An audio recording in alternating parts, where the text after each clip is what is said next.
अब तक हम प्रश्नावली 1.1 खत्म कर चुके हैं, ठीक है। हमारा प्रश्नावली अब है 1.2, ठीक है। तो 1.2 का जो पहला प्रश्न आपका दिया हुआ है वो होगा, सिद्ध कीजिए √2 एक अपरिमेय संख्या है, ठीक है। तो पहले हम सिद्ध करते हैं, बताते हैं कैसे सिद्ध होगा आपका। क्वेश्चन क्या है आपका, सिद्ध कीजिए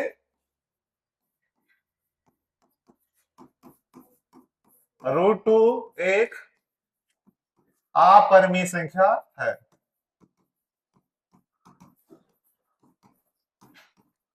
तो इसके लिए हम पहले उल्टा मानते हैं, ठीक है। यानी सिद्ध क्या करना है आपका, अपरिमेय सिद्ध करना है। हम मानते हैं परमीय, क्या मानते हैं, परमीय। तो माना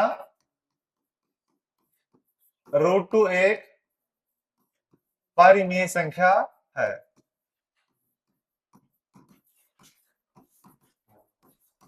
अब जब परमीय है तो इसे हम P बटे Q के रूप में लिख सकते हैं ना।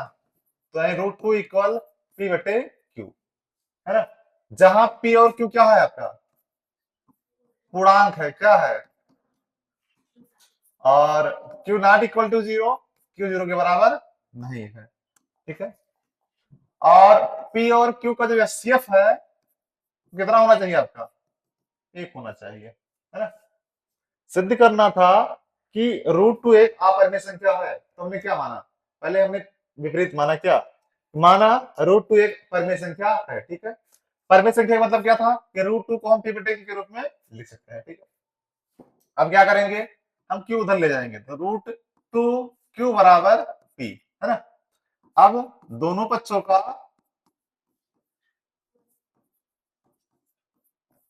वर्ग करने पर, दोनों पक्षों का वर्ग करने पर, तो आपका हो जाएगा √2 Q का स्क्वायर और बराबर P का स्क्वायर, ठीक है। अब √2 का क्या होता है आपका स्क्वायर, 2 हो जाता है, और Q स्क्वायर बराबर P स्क्वायर, ठीक है। अगर हम दो उधर ले जाएं, ठीक है, तो क्या हो जाएगा, यहां से आपका, यहाँ आपका हो जाएगा Q स्क्वायर बराबर P स्क्वायर बटे 2, है ना। हमने परिमेय माना था, इसका मतलब ये है जो आपका P स्क्वायर है 2 से क्या होगा, विभाज्य होगा। परिमेय मतलब क्या होता है, पूर्ण रूप से विभाज्य हो जाता है, ठीक है। इसका मतलब P स्क्वायर क्या 2 से विभाज्य होगा। और हमने परिमेय 1.1 बताया था कि अगर P स्क्वायर 2 से विभाज्य है, इसका मतलब क्या है, P भी 2 से विभाज्य होगा। चूंकि P स्क्वायर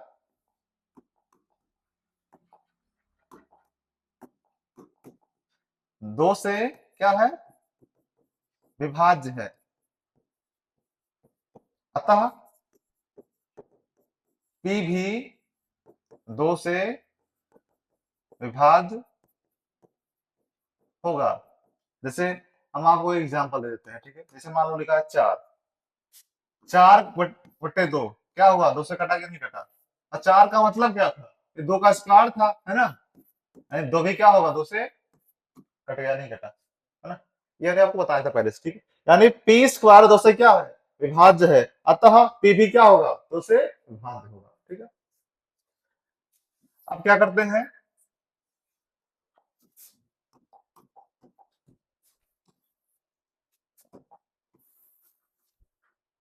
मान लेते हैं यहां P इक्वल मानते हैं 2R, क्या मानते हैं, अगर यहाँ पे 2 के अलावा कुछ और होता है, √2 के अलावा 5 होता है, ठीक है, √5, तो क्या मानते हैं हम, 5R, ठीक है। मतलब जितना यहाँ है उतना हम मान लेते हैं, ठीक है। यानी क्या आपका, माना माना P इक्वल कितना, 2R, ठीक है। अब भैया मान रख दो, जहां P है कितना हो जाएगा आपका, 2 Q स्क्वायर बराबर 2R का स्क्वायर, तो होगा, जहां आपका P है कितना हो जाएगा, 2R स्क्वायर, ठीक है। अब आपका ये 2Q स्क्वायर और 2 दूनी 4R स्क्वायर, कट गया, नहीं कट गया, 2 दूनी, अब Q स्क्वायर बराबर आपका हो गया 2R स्क्वायर, ठीक है। इसे इधर लेके आओ, इसका मतलब क्या हो जाएगा, Q स्क्वायर बराबर बटे 2 इक्वल R स्क्वायर। इसका मतलब क्या है, जो Q स्क्वायर है वो क्या से 2 से विभाज्य है, परमेय हमने माना था ना। तो Q स्क्वायर क्या होगा, टू से विभाज्य होगा। और देखो चूंकि क्यू स्क्वायर क्या है, टू से विभाज्य है, अतः क्यू भी क्या होगा, क्यू भी दो से विभाज्य होगा। इसका मतलब क्या है आपका है, पी भी क्या हो रहा है, दो से विभाज्य हो रहा है, और क्यू भी क्या हो रहा है आपका, दो से विभाज्य हो रहा है। अगर हम दो संख्या मान लेते हैं जो दो से कटने वाली हो, मान लिया हमने 4 और 6, क्या दोनों संख्या दो से कट नहीं रही है, और 4 और 6 का हमें सीएफ निकालना, ठीक है, 4 ही का नाम 4, दो दूनी 4, क्या सिर्फ 2 नहीं आया, या सिर्फ 2 आया ना। आप कोई संख्या मान लीजिए, मान लिया हमने 10 और 16 ले लिया, ठीक है, 10 16,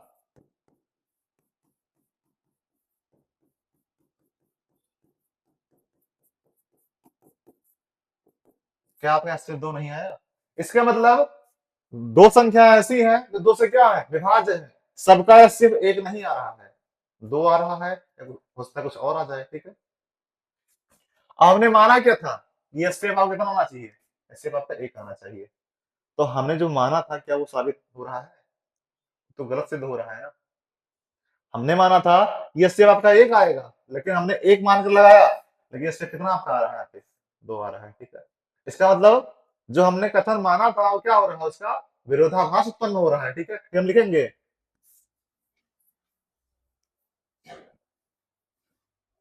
चूंकि P and Q HCF not equal to 1, मतलब पी और क्यू का एचसीएफ 1 के इक्वल नहीं है, और हमने माना क्या था, 1 होना चाहिए। तो आप एक लाइन लिखेंगे, अतः हमारी अवधारणा का विरोधाभास उत्पन्न होता है,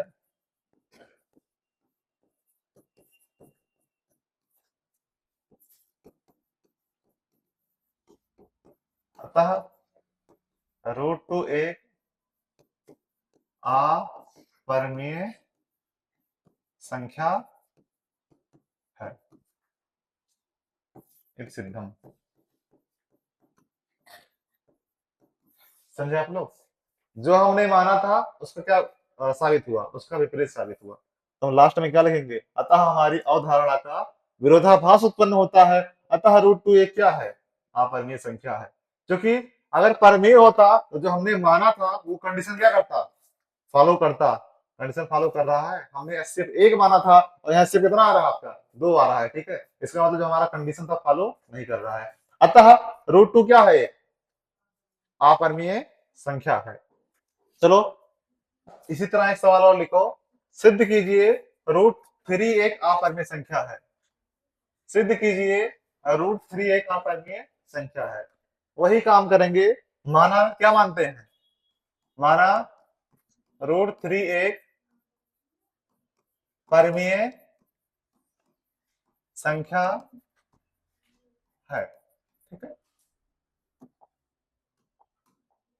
मान लिया हमने, तो √3 क्या हो जाएगा, √3 इक्वल पी बटे क्यू, जहां इसका पी एंड क्यू क्या होगा, बिलोंग्स टू इंटीजर यानी पूर्णांक, ठीक है। एंड पी एंड क्यू का एचसीएफ कितना होगा आपका, आपका एचसीएफ एक होना चाहिए, ठीक है।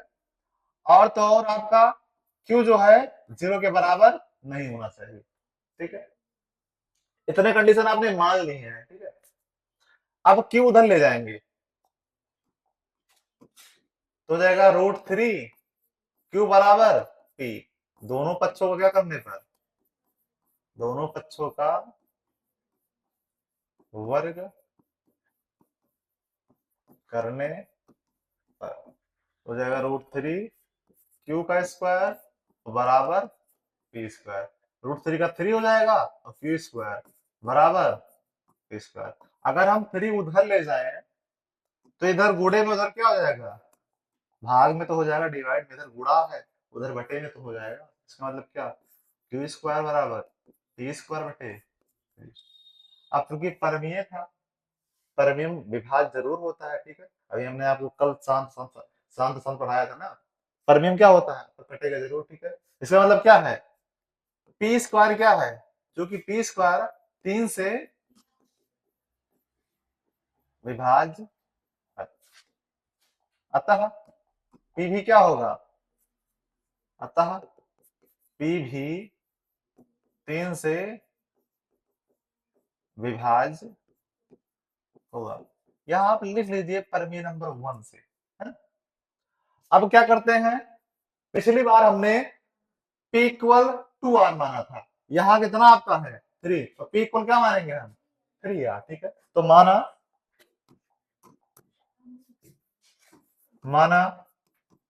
P इक्वल 3R, ठीक है। एक काम करो, इस बार इस पे रख दो, ठीक है। जहां P रखा है कितना हो जाएगा आपका, जहां P रखा है वहां हो जाएगा आपका Q स्क्वायर बराबर 3R का स्क्वायर बटे 3। तो आपका हो जाएगा से Q स्क्वायर बराबर 3 त्रिक का 9, 3 त्रिक का 9, ठीक है। यानी आपका क्या हो गया, Q स्क्वायर बराबर आपका 3R स्क्वायर, ये इधर आएगा, यानी Q स्क्वायर बाई 3 बराबर R स्क्वायर।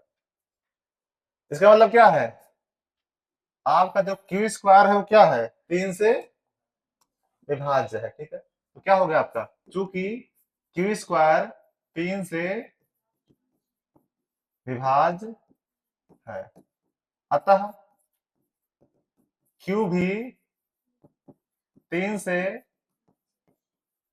विभाज्य होगा, है ना। फिर हम दो संख्या लेते हैं, मान लिया हमने एक 9 ले लिया और एक हमने 36 ले लिया, ठीक है। 36 नहीं, एक ले लो आप, जो है 27 ले लो, ठीक है। हाँ, हमने 9 ले लिया, 27 ले लिया, ठीक है। तो आपका 9 तिया 27, ठीक है। इससे कितना आएगा आपका, 3 ही तो आएगा, नहीं आपका इससे का 9 आएगा, ठीक है। यहाँ पे इससे कितना आएगा, 9 आएगा, ठीक है। इसका मतलब ये है कि हमने इससे माना कितना था आपका, एक माना था, ठीक है। लेकिन यहाँ इससे क्या हो रहा है, बदल रहा है, ठीक है। कभी एक आ भी सकता है, अभी हमने आपको दिया 9 और 36, ठीक है। वहां आपका एचसीएफ 9 चौक 36 नहीं, एक आएगा, एक नहीं आएगा ना। हमने लिया 9 27, एचसीएफ एक आएगा, नहीं आएगा, ठीक है। इसका मतलब जो हमने माना है वो क्या हो रहा है, वो सही नहीं हो रहा है। अतः क्या लिखेंगे,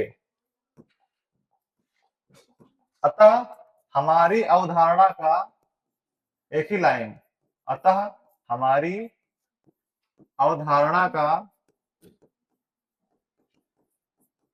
विरोधाभास उत्पन्न हो रहा है,